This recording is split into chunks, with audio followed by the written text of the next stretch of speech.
Hello students, today we will discuss Kolbe's electrolytic method for preparation of different hydrocarbons. ठीक है, for saturated as well as for unsaturated. First is for the preparation of ethane, that is a saturated hydrocarbon. ठीक है, C2H6 is ethane. So for this we have taken aqueous solution of sodium ethanoate which will undergo electrolysis. ठीक है, so this sodium ethanoate salt will be dissociated into 2 acetate ions and 2 moles of sodium ions. ठीक है, so water is also present and water will undergo ionization into H plus and OH minus ion. अब the reaction will be taken place at anode as well as at cathode. ठीक है, अब at anode पे देख लो reaction क्या होगा. At anode पे कौन से आइंस माइग्रेट करेंगे? Negative ions migrate towards the anode. ठीक है, अब इन दोनों में से hydroxyl and acetate both ions will migrate at the anode and this acetate ion being less reactive will get discharge. ठीक है, तो अब एसीटेट आयन कैसे डिस्चार्ज होगा?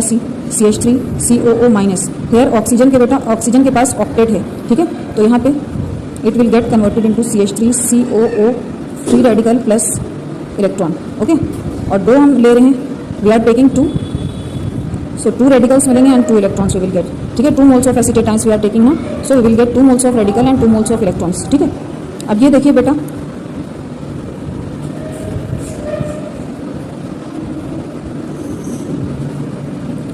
This acetate radical is highly unstable and foreign he convert हो जाएगा किसमें?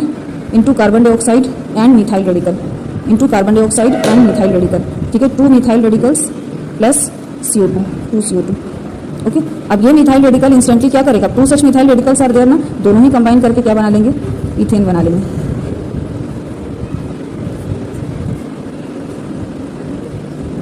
सो this is ethane. ठीक है, it's preparation by Kolbe's electrolytic method. Similarly अगर हमें प्रोपेन बनाना होगा, propane we can not prepare through this method. ठीक है, ब्यूटेन बन जाएगा. हम यहाँ पे क्या ले लेंगे?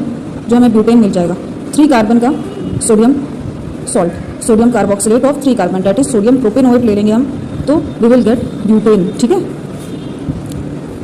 नाउ एट कैथोड भी कुछ रिएक्शन हो रही होगी, तो एट कैथोड कौन सी रिएक्शन हो जाएगी? Now which 2 ions are positive ions? Positive ions migrate towards the cathode. ठीक है, sodium ion as well as H plus ion both are positive ions, so both will get migrated towards the cathode. Now which will get discharged? Which one is of higher reactivity and which one is of lower reactivity?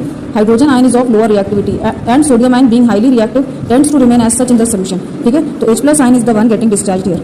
So 2 H plus ion will get 2 electrons and get converted into H2 gas. So hydrogen gas will be released at cathode. Hydrogen gas will be released at cathode and ethane is being formed at anode. अब resultant solution कैसा होगा बेटा? Resultant solution में कौन से 2 ions बचे? Na plus बचा और OH minus बचा, क्योंकि ये दोनों तो डिस्चार्ज कर गए. तो resultant solution is basic in nature, that is it consists of NaOH. Okay, so this one is the method for preparation of ethane by coal based electrolytic method, and this is also termed as decarboxylation. Why? Because carbon dioxide molecule is being removed here.